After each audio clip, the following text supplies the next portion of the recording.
sinner comes before you. I have sinned. But you have sinned. I have sinned. She's a sinner. I know I have sinned. They make me a sinner. I have sinned. You have sinned? Sin. Oh, you have sinned. Sin. It's a sin. You are a sinner.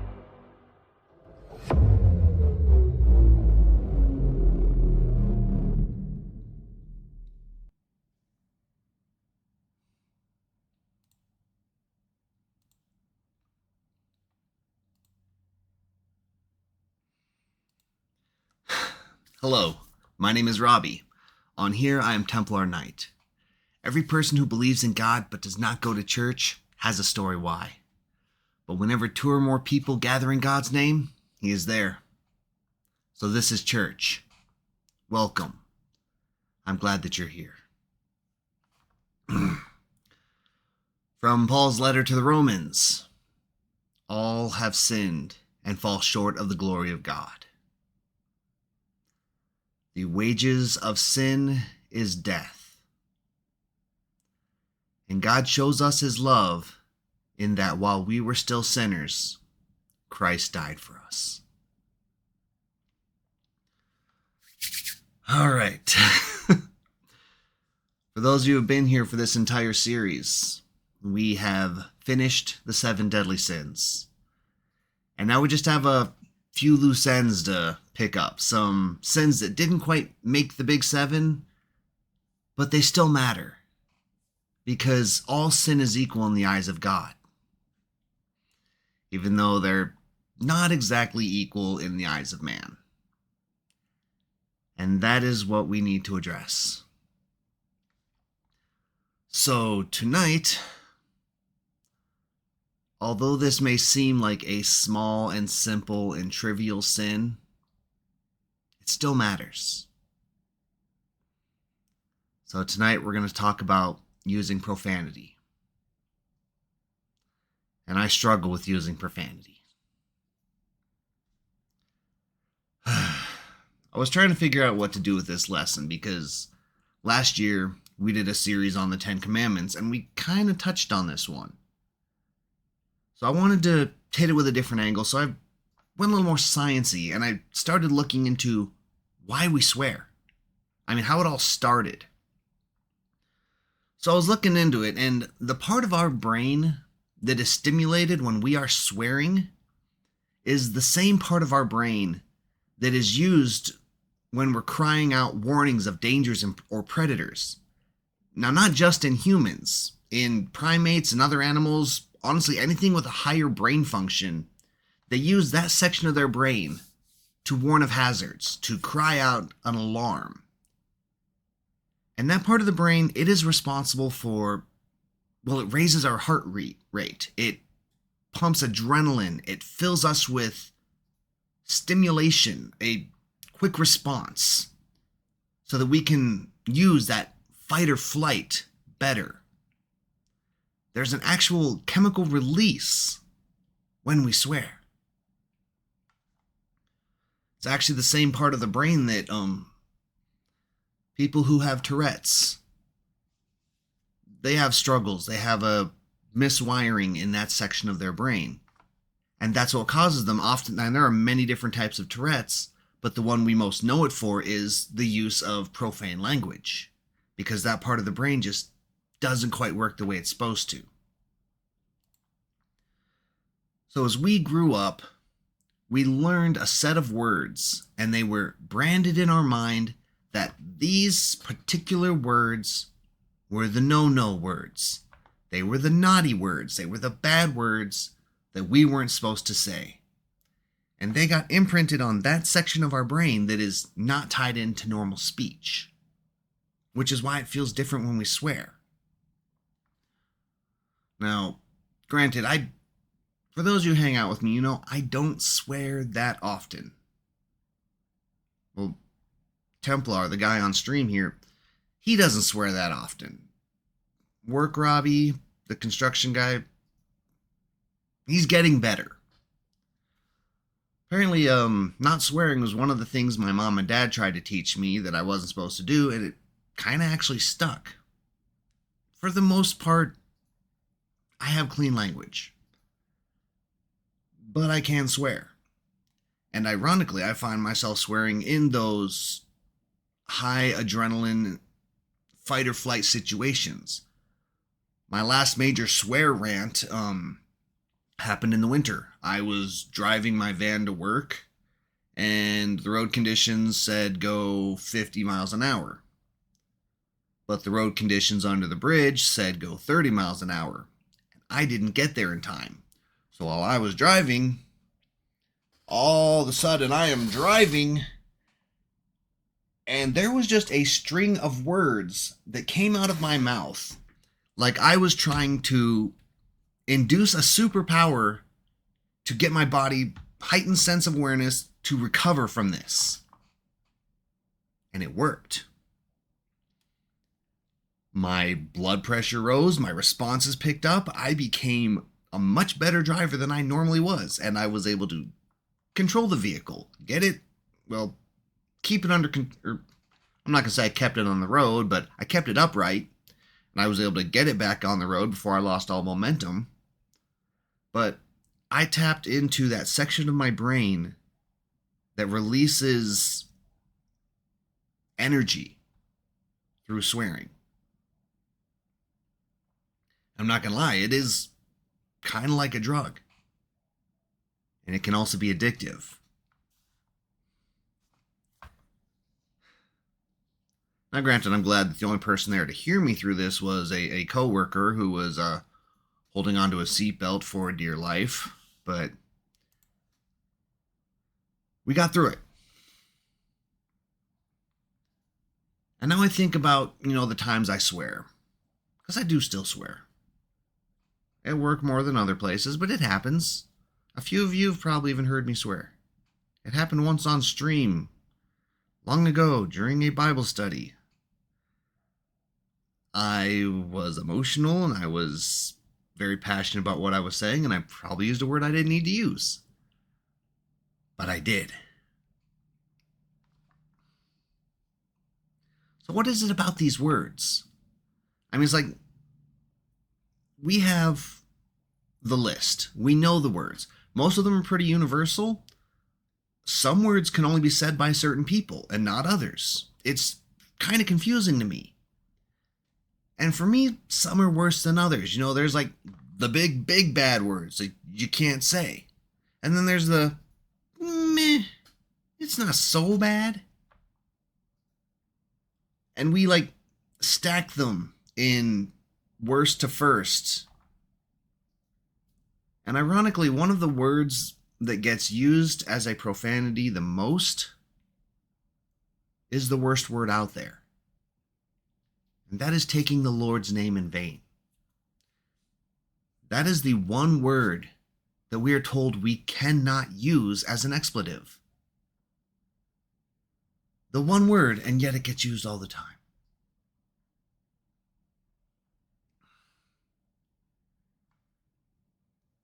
Now, granted, swearing in general, not so great. But it does have its positives. Like, did you know if you're hurt? Swear. It helps you deal with the pain.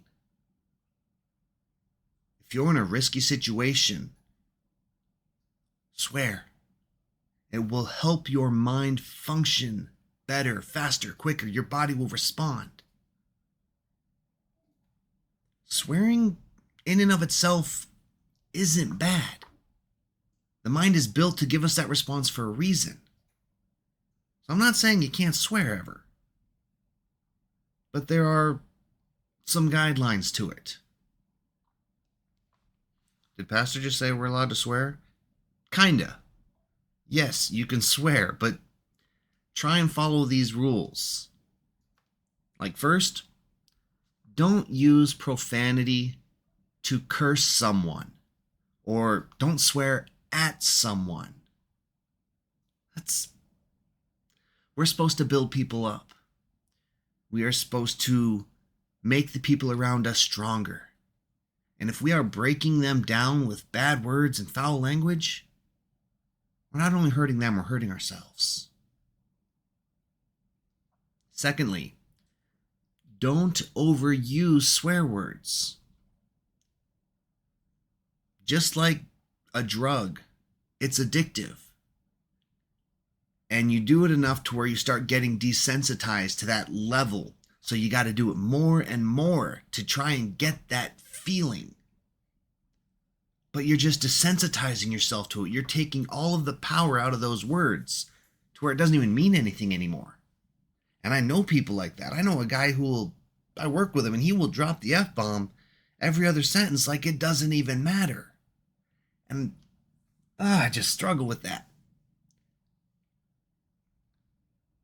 Swear words are set aside for a reason. They're supposed to mean something.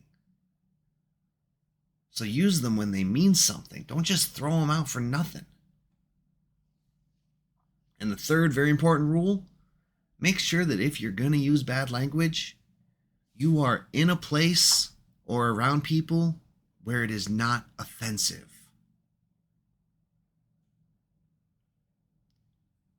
Monitor what you're using. We're saying, and I hate to say it, society has taught us that whatever, I'll swear when I want, I don't care.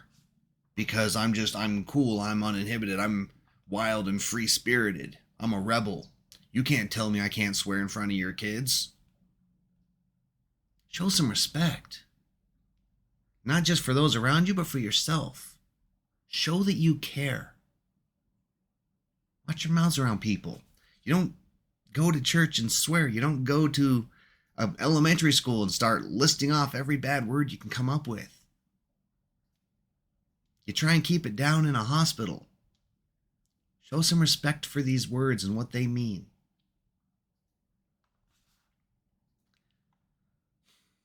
If we go to Ephesians chapter 4, verse 28. Now, this was Paul's letter. Paul wrote a lot of it. Paul cared about words, but Paul told this church to watch the way you talk. Let nothing foul or dirty come out of your mouth. Only say what helps. Each word is a gift. So if what we say is a gift to the people around us, what are we actually giving them?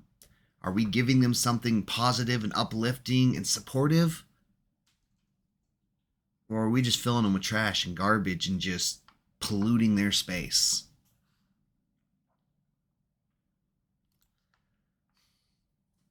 I was reading this book online.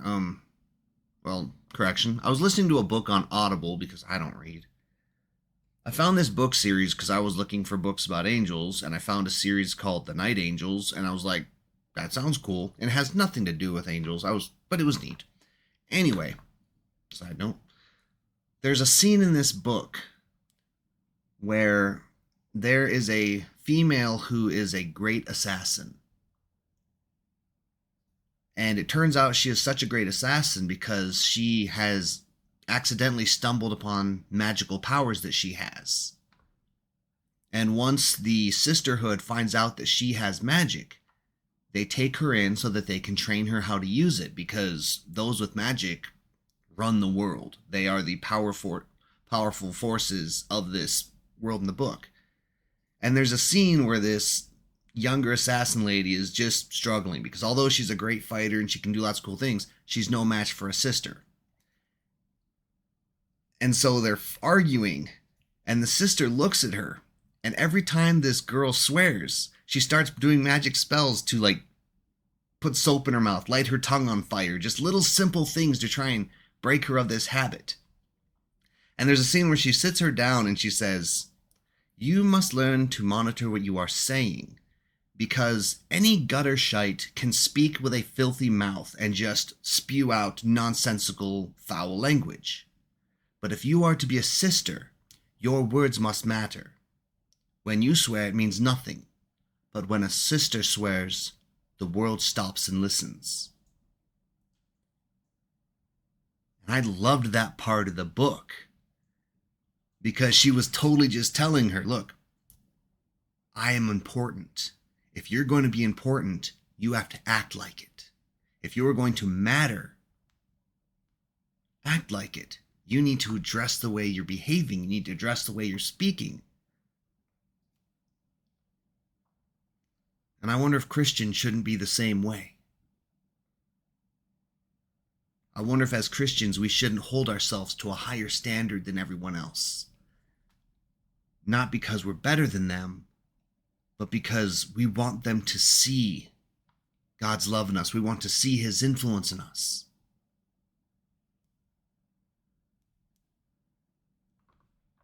You know, for so long I used to think that if I didn't swear, it would make me a better person. And I realized that I was wrong. Because it wasn't the lack of swear words that made me better. It was being a better person that made me lack the swear words. Because I would hold myself to a higher level of respect. If everyone else does that, that's fine. That's their decision. But if I'm going to be the person God wants me to be, I got to follow his rules. Even if no one else does.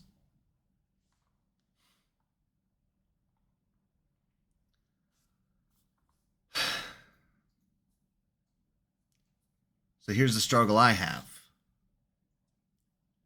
Because like all the sins we've struggled so far, I struggle with swearing also. And my problem is that I didn't think what I was doing was that bad. Because I felt I was showing proper respect to the big, important bad words. But I was not showing the proper respect to the most important word.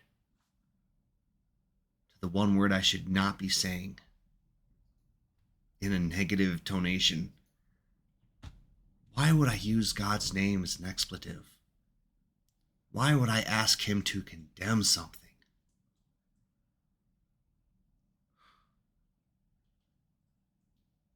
I disrespect the name of the Lord because I didn't think saying it was as bad as the others. And now I know. I knew before, I just didn't want to listen. Because when that guy gets on the screen and starts talking to me, sometimes I don't want to hear what he has to say because he's calling me out. And he's letting me know that there's something in my life that I need to change. Because I'm better than this.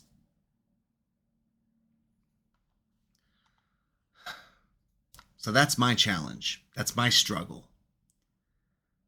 That's the bad habit that I have to break. What's yours? Do you misuse the Lord's name? Do you use foul language more often than you probably should? Do you swear at times and places and around people that you probably shouldn't? Do you use curse words to hurt people and direct your foul language at them? Those are the problems we got to fix. So this is what I'm going to do. Because I got to fix this. And if it's something you're struggling with, it did not take me long to find a very good set of tips to help. Because guess what? We're not the only people who struggle with this. The first way to break yourself of the sin of swearing and profanity, acknowledge that, okay, I have a problem with this area. Some of those rules I struggle with. Once you've acknowledged that, yes, this is something I need to work on, make rules for yourself. A perfect example, I won't swear on stream, or around kids, or around customers at work. I do my best to limit all swearing, but and even then, there are still some words that I just will not say. I've got these rules already made up that I can follow most of them. I just got to break myself of the rest. So make rules. Decide when it's okay for you to swear. Your rules may be different than mine because my pride says that I have to hold myself to a higher standard. And although casual streaming with the guys at night playing video games isn't really going to have a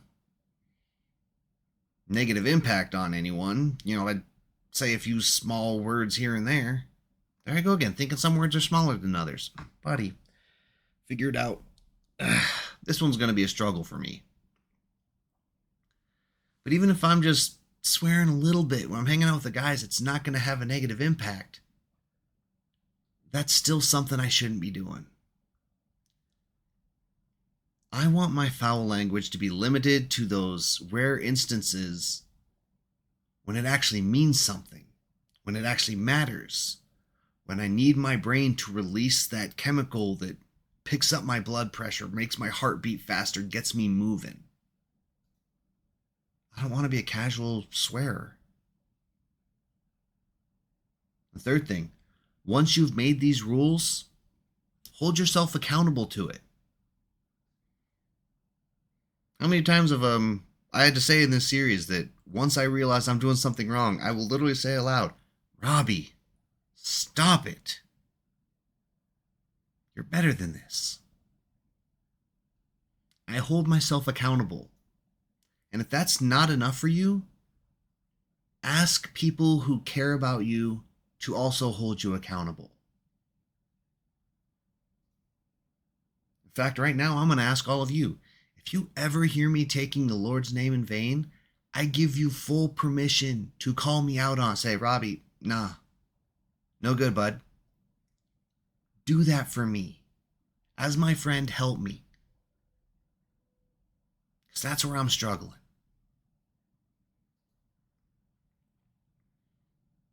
Fourth thing, try and avoid places and people and situations that you know will bring out the bad in you. Perfect example for me. We all know that I used to play League of Legends for years. But I stopped. I had to quit because that game turned me into someone I did not want to be. That game brought out the worst in me. And so I can't play that anymore. I just know if I fire up that game, bad things are going to happen. In my head, in my mind, I'm going to fall back. So I just stay away from it. Now, mind you, there's silly things that you can do that'll help too. Like, if you need, get a swear jar. Like, legit, get a jar, put it by your computer, take it by your desk, wherever. And when you swear, put a quarter, put $1 in it, put something in there. And then once that jar's full enough, donate it to a good cause or give it to someone who could in need. If that's not good, I knew someone who used to wear a rubber band on his wrist, and whenever he'd swear, he'd just snap. And he'd swear again, snap. Hurts worse on the inside. And he would do that to himself so that he would have a physical reminder, a pain that came through that he actually had to deal with for a bit every time he swore. And he started learning, and he had to hold himself accountable every time he swore. Pa! I remember laughing at him, but it worked for him. So, another thing you can do. Think of someone that you know would be disappointed in you talking like that. Imagine that they're listening. Would you say those words in front of your parents? In front of your grandpa? Imagine that there is someone listening to the way you're talking, and how would they feel hearing you say those kind of words? I hate to say it, but God's listening. He hears all of it. He loves you, but I'm sure he does not approve of some of the things you're saying. He doesn't approve of some of the things you say, bud.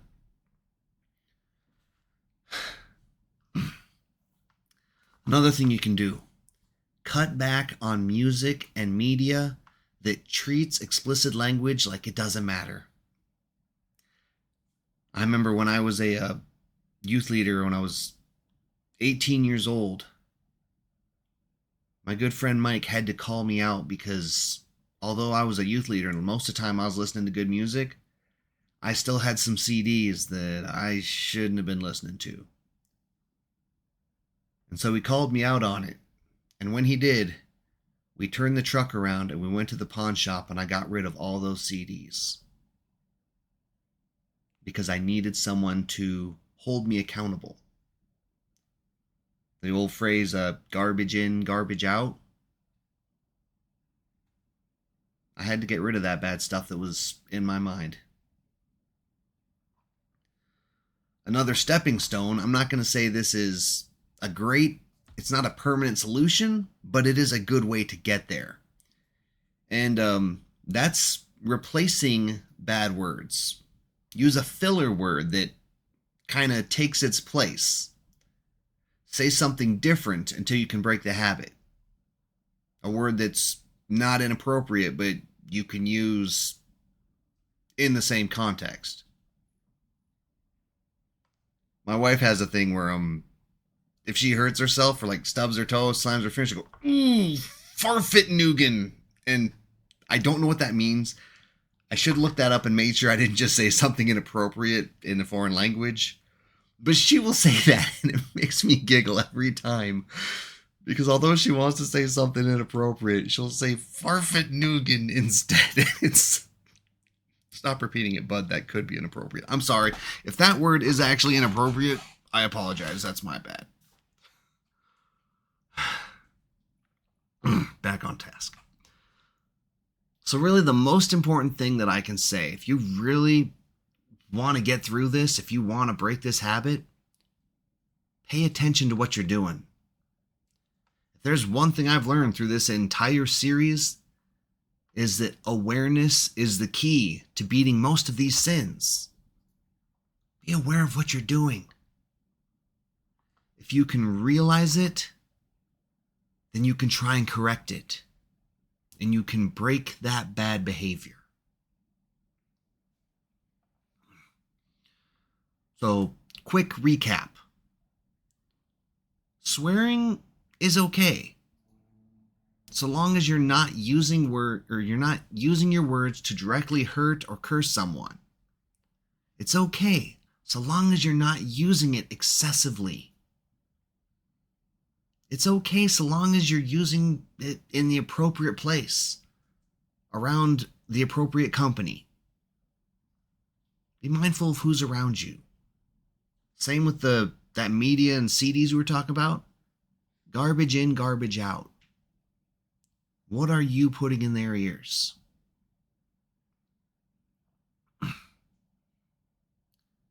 Swearing in a high-intensity moment, like losing control of your vehicle on ice with other adults around, it's okay. Swearing after hurting yourself and there's no one around that shouldn't be hearing it, it's okay. Really, the easiest way to decide who it's okay to swear around, if the person you're around can't say it, they shouldn't hear it.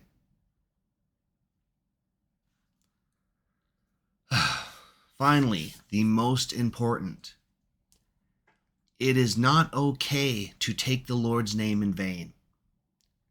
Do not use God's name as a swear word. It's not acceptable. It should not be done by anyone who loves the Lord. As Christians, we constantly say that there is power in God's name. So why would we abuse it? That guy in the monitor is preaching at me again.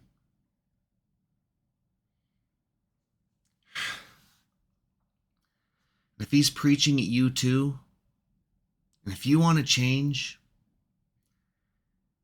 if you're going to decide that today is the day you're going to get this sin under control, or at least you're going to start to fix things, I'm going to say this prayer aloud.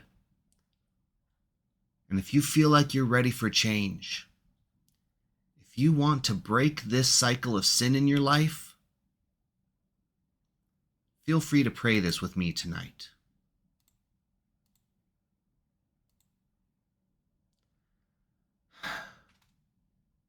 I was enslaved by my sin. But Jesus broke my chains and freed me from my sins. I am strong enough.